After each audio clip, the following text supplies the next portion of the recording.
तृणमूल कांग्रेस में आजकल जो भगदड़ मची हुई है, क्या उसी का परिणाम है कि आपको भी इस्तीफा देना पड़ा है या कोई और वजह, क्यों इस्तीफा देना पड़ा है आपको? कि तृणमूल कांग्रेस से इस्तीफा देना मेरा व्यक्तिगत निर्णय है, मेरा राजनीतिक निर्णय है।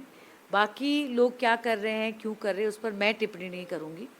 मैंने एक लोकतंत्र में कोई निर्णय ले ही सकता है कि कौन सी पार्टी में रहेंगे या किसी पार्टी को छोड़ेंगे या किस तरह की राजनीति करेंगे। So this is my political and personal decision. और राज्यसभा का टेन्योर अभी 4 साल लगभग बचा हुआ है आपको, ऐसे में ये सवाल होता है कि अचानक से 2 साल ही हुआ है, क्यों छोड़ के जा रही है राज्यसभा? देखिए, हर क्यों का जवाब नहीं होता और पब्लिकली तो बिल्कुल नहीं होता। पर मैं एक चीज़ ज़रूर कहूँगी, जो परिस्थिति अब है, मेरी राजनीति आसाम में है, ये आप लोग अवगत हैं।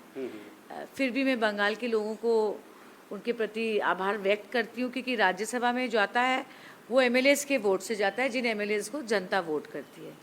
तो मैं बंगाल के लोगों के प्रति आभार व्यक्त करती हूँ।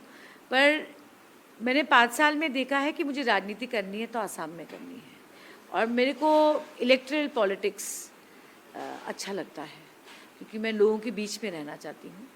तो इसलिए मुझे लगा कि आप टेन्योर की बात कर रहे हैं। देखिए, टेन्योर बड़ी बात नहीं होती, टेन्योर बड़ी बात नहीं होती, मंत्रालय बड़ी बात नहीं होती। राजनीति में लोगों के बीच रहकर रेलेवेंट रहना बहुत ज़रूरी होता है, और मुझे लगता है कि जो स्टेप मैंने लिया है, it will help me be more relevant in Assam politics and electoral politics. 2014 में आप लोकसभा के सांसद बने, असम से ही पूरा टर्म आपने काम किया। उसके बाद फिर आपको क्या ऐसा फैसला लेना पड़ा कि आप तृणमूल गई और वहाँ से आपको लग रहा था कि आप असम की जनता के लिए काम करेंगे? अब क्या बीजेपी के साथ जाके असम की जनता के लिए आप काम कर सकते हैं, ऐसा कुछ फैसला लिया है आपने? देखिए, मैं ये कोई छुपाने वाली बात तो है नहीं। मैं तो आसाम के माननीय मुख्यमंत्री डॉक्टर हेमंत बिश्व शर्मा से अभी मिल के आई हूँ। मैं तो छुप को नहीं गई, रात को नहीं गई, है ना। मैं दिन में ही गई हूँ, रिज़ाइन देने के बाद गई हूँ, ये भी सुन लीजिए। सो मेरी उनसे अच्छी बातचीत हुई है। हाँ, पर देखिए, राजनीति में अगर आप एक तरफा नहीं बोल सकते कि मैं इस पार्टी में जाऊंगी, मैं ये करूंगी, मैं वो करूंगी, वो पार्टी का निर्णय होता है। तो ये सवाल तो आप मुख्यमंत्री से करिए। पर सच्चाई ये है कि 5 साल अगर जहाँ से मैं आती हूँ, अगर वहाँ के लिए काम करना है तो सरकार की मदद की तो ज़रूरत पड़ेगी। तो घूम फिर के तो मुझे आसाम के मुख्यमंत्री के सहयोग से ही मैं काम कर पाऊंगी। So I had a very neutral discussion with him. Rest it's up to him, it's up to the party.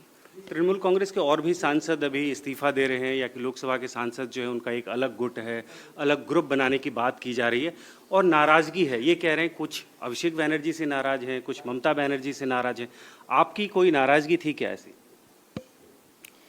देखिए, ममता दीदी के बारे में या तृणमूल के किसी के भी बारे में मैं कोई टिप्पणी नहीं करना चाहती। अब वो लोग क्या बोल रहे हैं, इधर से ये लोग रोज एक प्रेस मीट हो रहा है, मैं भी वही देख रही हूँ। तो किसके दिल के अंदर मन की बात क्या है, मैं बोल नहीं सकती, और मैं उस पर टिप्पणी भी नहीं करना चाहती। नहीं, दरअसल इसी कड़ी में आपका भी इस्तीफा हुआ, इसलिए ये सवाल बनता है कि लोग तो सीधे खुल के कह रहे हैं कि अभिषेक बनर्जी के बंगाल के रिजल्ट के बाद, बंगाल के रिजल्ट के बाद जो रिजल्ट आया, उसके बाद तो देखिए, जो राजनीति में वो कुछ ना कुछ तो सोचेंगे कि अब क्या करें। ठीक है, और मैं बार बार बोल रही हूँ, मेरी राजनीति बंगाल में नहीं है, आसाम में है। ठीक है, तो बंगाल में क्या होगा भविष्य में, ये तो बड़े लीडर ही बता सकते हैं, बीजेपी के और तृणमूल के। मैं नहीं बोल सकती, मैं सिर्फ आसाम की बात कर सकती हूँ। तीसरा टर्म है भारतीय जनता पार्टी का, आपको लग रहा है कि विकास हुआ है और जो उनकी नीति है, जो एजेंडा है, उस पर अगर आप काम करेंगे तो आपके इलाके में भी और फायदा होगा? देखिए, आसाम में क्या काम हुआ है या क्या काम नहीं हुआ है, आप लोग खुद जाके देखिए। और जिस क्षेत्र से मैं आती हूँ, वहाँ तो बारिश के सीज़न में ना ट्रेन चलता था ना प्लेन चलता था, फिर भी जितना इम्प्रूवमेंट हुआ है। मैं तो राजनीति में हूँ 30 साल से, मेरे पिताजी कांग्रेस में थे, मंत्री थे, तरुण गोगोई जी मुख्यमंत्री थे। बहुत बड़ा परिवर्तन हुआ है।